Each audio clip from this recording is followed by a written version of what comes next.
I think we've got some young and rising talent within the Australian Arab community, where I think there's definitely some ideas here which will really get up there. So the spotlight's on them. There's a lot of pressures for students now to be doing their own thing, to be founders, to have startups.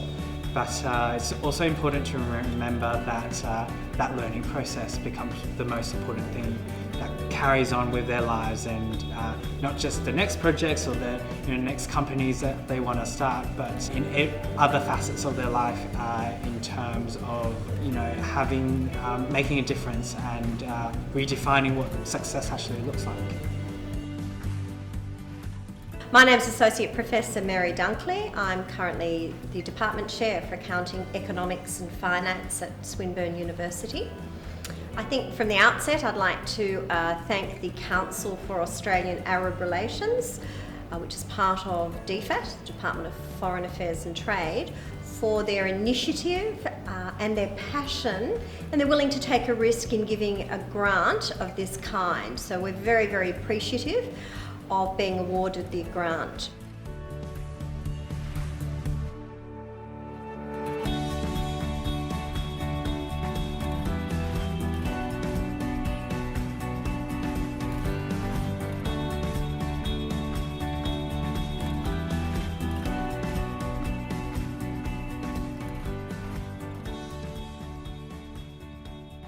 We applied for this grant because we have a large number of Arab students at Swinburne University and other universities in Australia.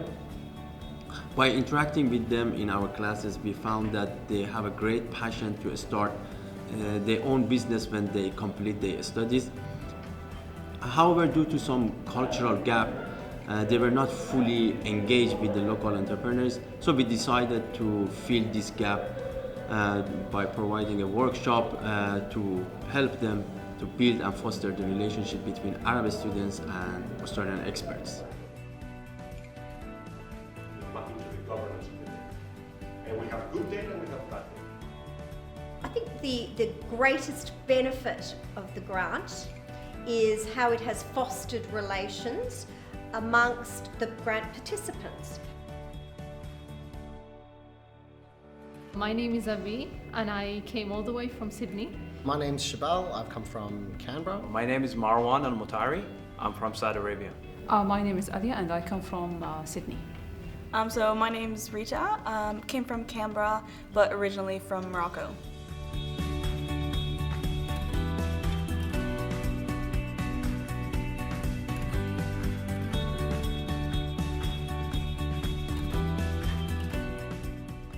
I'm Reza Tajadini, Finance Discipline Leader and Course Director of Master of Financial Planning at Swinburne Business School.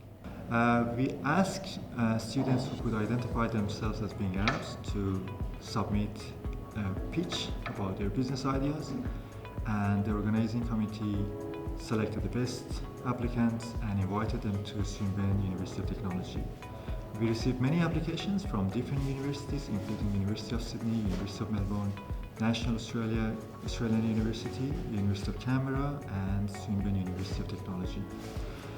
Over the last 2 days, we had 13 mentors and speakers who got engaged with the students and talk about entrepreneurship and the required skill sets for startup and running business.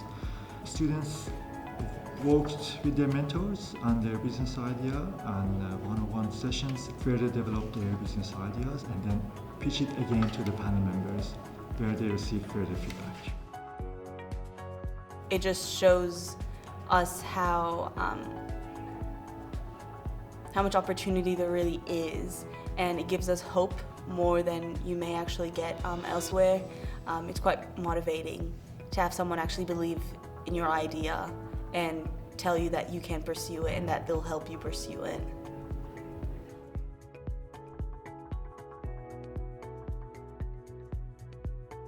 In the last 10 years of my life, it's been very all over the place in terms of my journey, in terms of how I see myself as a human being, the learnings that I've had, and also the experiences that you have in running your own business. If you're into personal development, this is the best personal development course you can ever have and take, which is running your own business, because it really, really tests who you are as a human being. You cannot underestimate the importance of having clarity and having a purpose-driven mission. Why have you chosen that?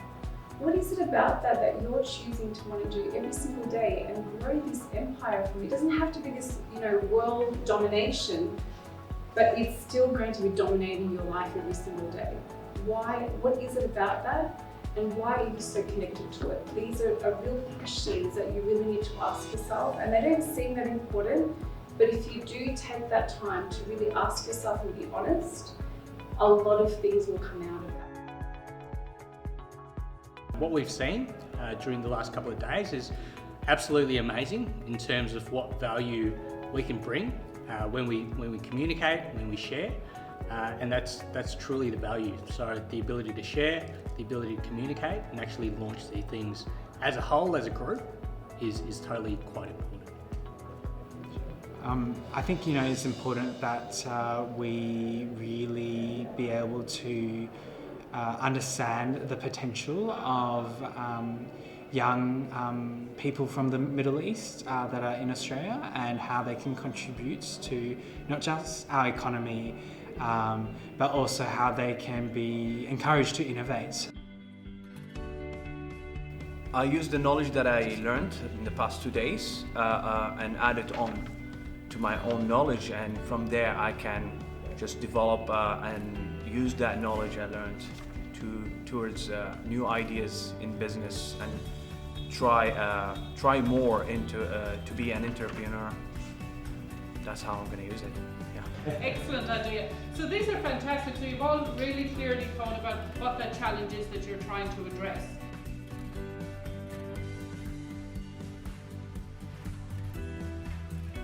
It's good to see people excited and wanting to start with new businesses and new ideas. It's great for the economy, it's great for the community, especially some of the people working in the charitable space. I think is a really good value to bring.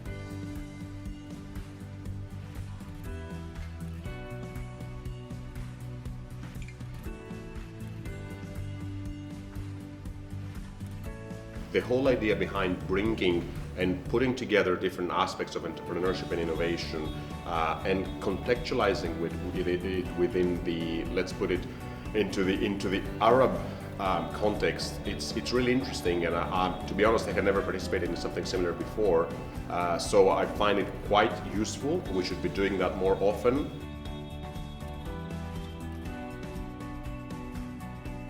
I guess, yeah, everyone here has been an inspiration for me. They've all come with different backgrounds and different stories, and I think it's definitely inspired me to look within and look into what my story is and what I'm here to offer.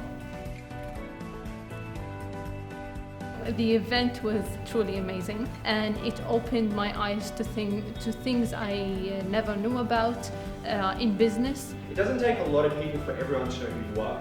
If you get shared by 50 people, even if they don't have huge followings, it's going to tap into every single person's network at some stage. So after that, I just got a lot of opportunities. We've got 2 students that have come from Canberra, and they had known of each other through being involved in the Arab community within their university. They'd heard of each other's names. They then identified that they had been selected to participate in the program. They met each other at the airport, and now clearly we have seen in the last 2 days a fostering of what I'm going to suggest is a long-term relationship between these 2 passionate people that had already evidenced passion about Australian-Arab relations, but what we've been able to do is provide them with a formal focus. At some point you should start. So this is what I will do. I will start.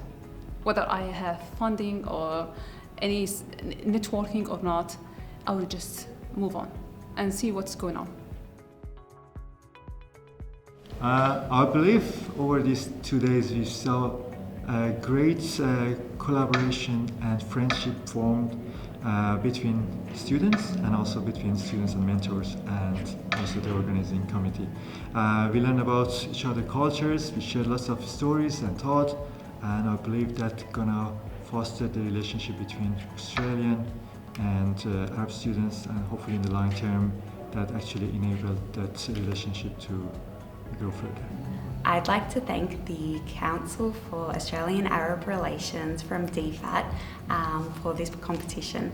It's been a delight organising the event, and I've met a range of students, speakers, academic and mentors, and I'm really excited to see what happens in the future.